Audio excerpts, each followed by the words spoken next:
ओम शांति।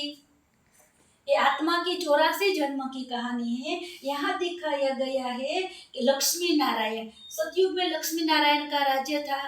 लक्ष्मी नारायण 16 कला संपूर्ण निर्विकारी मर्यादा पुरुषोत्तम थे। जब छोटे होते हैं तो राधे कृष्ण बोलते हैं, बड़े होते हैं राजगद्दी पर आते हैं तो लक्ष्मी नारायण कहते हैं। लक्ष्मी नारायण सतयुग में 8 जन्म लेते हैं। 150 साल की आयुष्य होती है, अकाले मृत्यु नहीं होती है, बहुत सुख होता है। इसलिए हम कहते हैं जहाँ डाल डाल पर सोने की चिड़िया करती थी बसेरा, वो भारत देश है मेरा। ऐसा हमारा भारत था, उसको सोने जैसा युग कहा जाता है। त्यारबाद आते हैं त्रेता युग।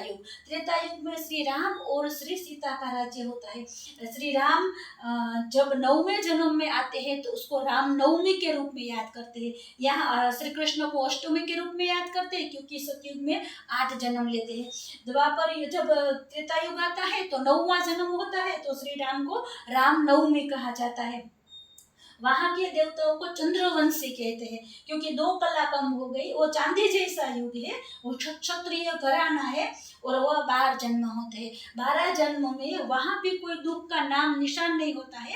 125 साल की आयु होती है। त्यारबाद सतयुग और त्रेता युग स्वर्ग कहा जाता है। ये सतयुग त्रेता युग जब समाप्त होता है तो ब्रह्मा की रात्रि शुरू हो जाती है। रात्रि माना थोड़ा सा दुख आ जाता है। द्वापर युग में यहाँ संपूर्ण सुखी थे, थोड़ा सा दुख आ गया तो 8 कला कम हो गई। आत्मा की बैटरी थोड़ी कम हो गई, तो बैटरी कम होने के कारण उसको परमात्मा की याद आई तो उसने सबसे पहले सोमनाथ का मंदिर बनाया और शिव की पूजा शुरू की। शिव की पूजा शुरू की तो अव्यभिचारी याद होती है। अव्यभिचारी याद माना एक की याद।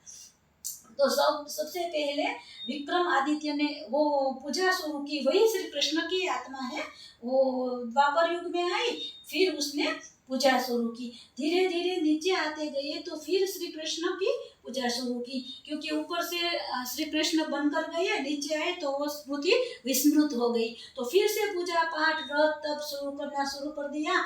फिर वो द्वापर युग वो भी 1250 साल का है, 8 कला है, इसलिए वहाँ आयुष्य ऐसे साल की है। वहाँ भी काले मृत्यु इतना नहीं था जो अभी है। फिर 1250 साल के बाद फिर कलयुग आता है। तो कलयुग भी 1250 साल का है पर वहाँ कोई कला ही नहीं, 8 कला भी नहीं रही, बिल्कुल कलाहीन हो गए। इसलिए वहाँ अकाले मृत्यु है।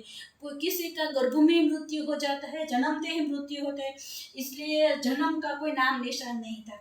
यहाँ 8 जन्म था, त्रेता युग में 12 जन्म था, द्वापर युग में 21 जन्म था और कलयुग में 42 जन्म। युग तो सब एक जैसा है, 1250 साल का, पर अकाले मृत्यु होने के कारण यहाँ 42 जन्म लेते हैं।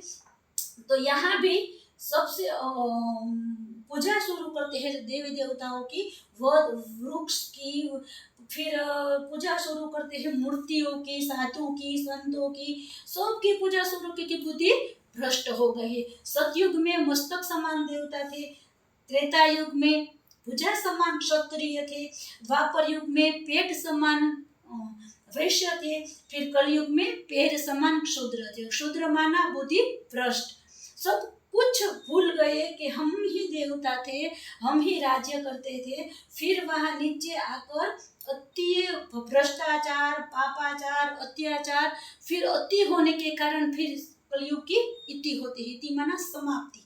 तो समाप्ति के पहले परमात्मा पिता फिर से राजयोग सिखाकर फिर से भारत को स्वर्ग बनाने का कर्तव्य करता है। यहाँ दिखाया गया है ब्राह्मण। ब्राह्मण माना परमात्मा पिता जब आते हैं ब्रह्मा के तन में और सत्य ज्ञान देकर फिर से वो भारत को स्वर्ग बनाने का कार्य करता है। होता है कलयुग। कलयुग भी 1250 साल का है। 1250 साल में जब 100 साल की देरी होती है तब परमात्मा आते हैं और उसको संगम युग कहा जाता है। वो संगम युग हीरे जैसा युग, सबसे ऊंचा युग कहा जाता है।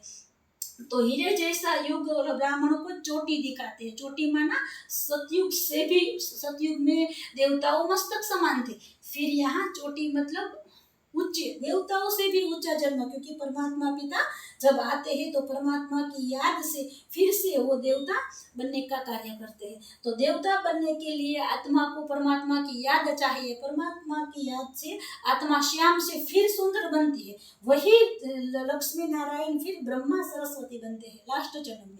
फिर राजयोग के द्वारा फिर वो आत्मा सुंदर बनती है, फिर सतयुग में जाकर फिर से सृष्टि चक्र शुरू करते। अच्छा, ओम शांति।